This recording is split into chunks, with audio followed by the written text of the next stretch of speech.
Bonjour Eusebio, je suis ravie de vous retrouver. Eusebio, ça a été mon apprenant et je suis ravie de vous accueillir aujourd'hui pour pouvoir partager votre témoignage. Merci Fanny, très content d'être avec vous. Merci beaucoup.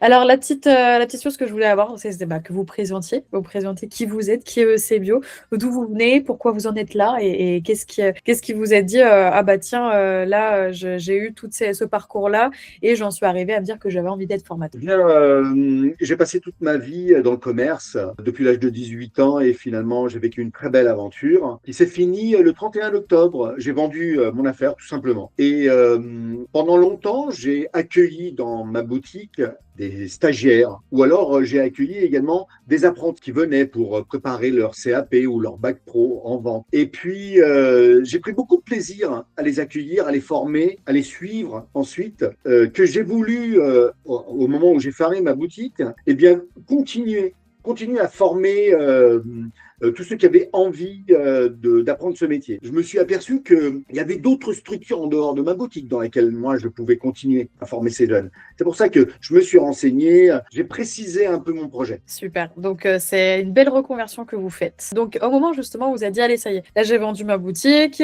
Par contre, voilà, j'ai mon projet justement de devenir formateur. À ce moment-là, quel était le blocage principal qui vous empêchait d'avancer, qui vous empêchait de vous dire comment je vais aller vers ce métier-là?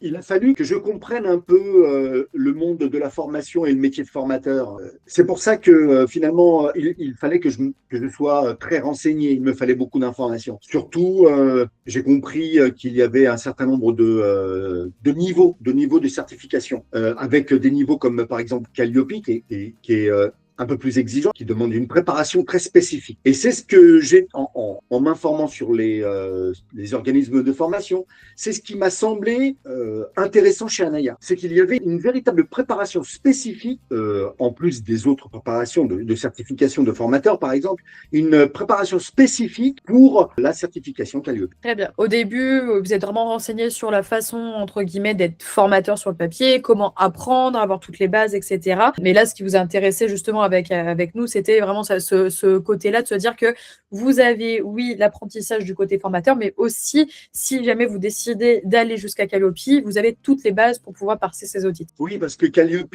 c'est un niveau qui vous permet d'avoir plus de possibilités et vous permet d'avoir beaucoup plus d'acteurs. Bien sûr, les structures de l'État. Tout à fait. Et il faut savoir que le marché de la formation et des aides de l'État est quand même assez élevé. On a de l'argent à aller chercher. Ça, c'est une certitude. En tant que formateur, c'est réel, on le sait. Et donc, du coup, quand vous avez vu Anaya, justement, vous me dites ce qui a fait le déclic, c'était vraiment Calliope. Et quand vous avez passé la formation, est-ce que vous avez eu à un moment donné, justement, quelque chose pendant votre accompagnement qui a fait la différence pour vous? Est-ce que vous avez eu un game changer dans votre formation? Quand on est avec l'école de la toile, avec Anaya, eh bien, il y a une structure très précise et puis c'est très complet. On comprend très vite ce monde de la formation et des formateurs, la certification. On comprend très vite qu'il y a plusieurs niveaux et puis c'est très, très structuré et il y a beaucoup de précision et des informations extrêmement pratiques tout au long de la formation. Et puis, comme je vous disais tout à l'heure, pour Calliope, véritablement tout un module qui est dédié à cette certification, qui nous permet dans un premier temps de bien comprendre le niveau d'exigence de Calliope et puis les ouvertures que nous donne cette certification pour travailler avec eh bien, tout simplement avec les structures de l'État que peuvent être, par exemple, France Travail, voilà, un exemple tout simple, et tous les autres. Tout à fait. Les OPCO, les FAF, et tutti quanti. Toutes ces choses-là. Très bien. On pourrait en parler pendant des heures, mais bon. Ah oui, il y a de quoi faire. Ça, c'est une certitude. Venez faire la formation. Il y a beaucoup de choses à dire. Ok. Et dans ce schéma-là, actuellement, ça serait un peu la question, c'est votre concrétisation actuellement. C'est-à-dire, c'est à l'heure d'aujourd'hui, où en est votre projet et comment vous vous sentez dans votre nouvelle posture de formateur qui est bientôt là, qui est presque concrète au final. Oui, non, mais j'ai eu beaucoup de chance parce que j'ai trouvé mon premier client assez vite, finalement, dans mon réseau professionnel d'avant. Et puis, la formation aura lieu très bientôt. Je pourrai pourrait avoir mon numéro de NDA. Mais en plus, c'est vrai que j'ai également eu la chance, grâce à mon réseau, à mon ancien réseau, d'avoir été repéré par plusieurs CFA et d'avoir, avec l'un déjà organisé mon entretien d'embauche et puis l'autre qui ne devrait pas tarder dans quelques jours. Alors, les perspectives sont plutôt très bonnes. Mon premier client, mon rôle de formateur pour les structures qui peuvent être privées ou professionnelles, et puis aussi la possibilité que j'ai, qui s'offre à moi, de devenir formateur dans les CFA, chose qui m'intéresse beaucoup, je l'avoue. Très bien. C'est super, je suis vraiment contente pour vous. Et ça devient concret parce qu'il faut savoir que vous aussi, Bio, quand vous êtes arrivé, c'était vraiment CFA que vous disiez en disant je veux être formateur en CFA, j'aime trop ça, c'est génial, je veux partager aux jeunes. Et puis après, on a parlé de, mais oui, mais si vous allez venir aider des anciens collègues, des personnes qui sont commerçants, qui ont du mal à s'en sortir. Et c'est là où vous avez dit, OK, c'est vrai que mon propre organisme de formation, ça peut être intéressant. Et c'est là où on s'est dit, OK, on va faire 2 activités différentes. On va faire l'activité justement formateur avec les commerçants, par exemple, les managers, les dirigeants. Et puis, notre côté, avec la formation auprès des publics jeunes, lycée, CFA.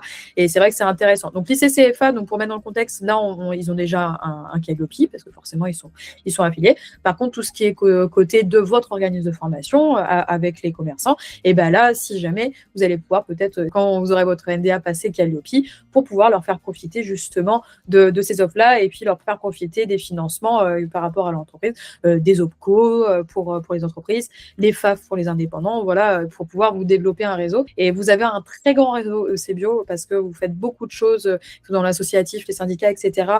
Et donc, c'est pas une chance que vous en êtes là, c'est grâce à ce que vous faites et à tous les moyens que vous donnez pour en arriver là. Le réseau, c'est très important.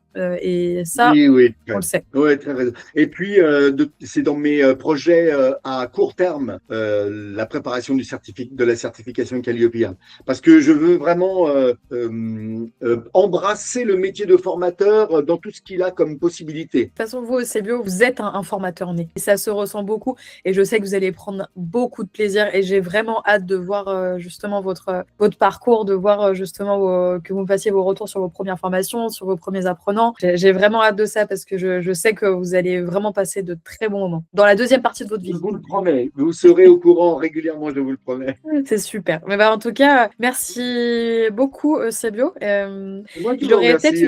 J'aurais peut-être une question en plus. Ça serait si vous aviez justement quelqu'un, un ancien Nocebio, qui est un Nocebio qui a peur et qui dit je ne sais pas trop si je me lance. Qu'est-ce que vous lui diriez? Eh bien, je lui dirais que tout ce que l'on a accumulé, ce que l'on nous a appris, si on ne le redonne pas, c'est complètement perdu. Ça, c'est la première chose. Je lui dirais que c'est beaucoup moins difficile qu'on ne le pense. Tous ces cours en distanciel, ça peut impressionner au début, mais finalement, ça devient naturel très vite. Et c'est quand même un outil assez merveilleux. Ça c'est la deuxième chose que je lui dirais. Et puis, la troisième chose que je lui dirais, c'est que tu vas rentrer dans un monde où tu vas faire énormément de découvertes. Tu ne pensais certainement pas découvrir tout ce que ça englobe comme spécificité des organismes de formation et du métier de formateur. Tu vas découvrir tout ce que tu peux faire et tous les endroits où tu vas pouvoir le faire. Et toutes les formes, distancielles, présentielles, hybrides. C'est assez génial. Voilà ce que je lui dirais. Décontracte-toi, t'es un professionnel. Tout ce qu'on va mettre à ta disposition, c'est les outils, mais pas d'inquiétude, parce que de toute façon, dans ta boutique, tu les utilises, les outils. Maintenant, les balances sont ultra sophistiquées, les caisses, n'en parlons pas, ce sont de vrais ordinateurs. Donc, tu les as, les outils. Ce sont d'autres outils en plus. Et puis, surtout, ce métier c'est le prolongement de notre carrière. Ne finis pas trop tard, je lui dirais. Ne finis pas trop tard ta carrière et embrasse la carrière de formateur. Voilà ce que je lui dirais en premier. C'est très, très beau. Pour les personnes qui ont justement ces capacités justement de faire de la pédagogie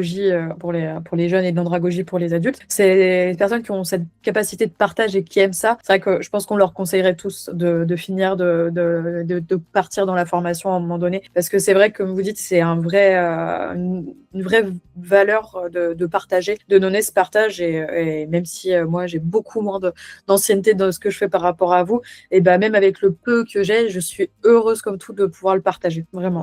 Oui, tout à fait. C'est super. Merci beaucoup, Sebio.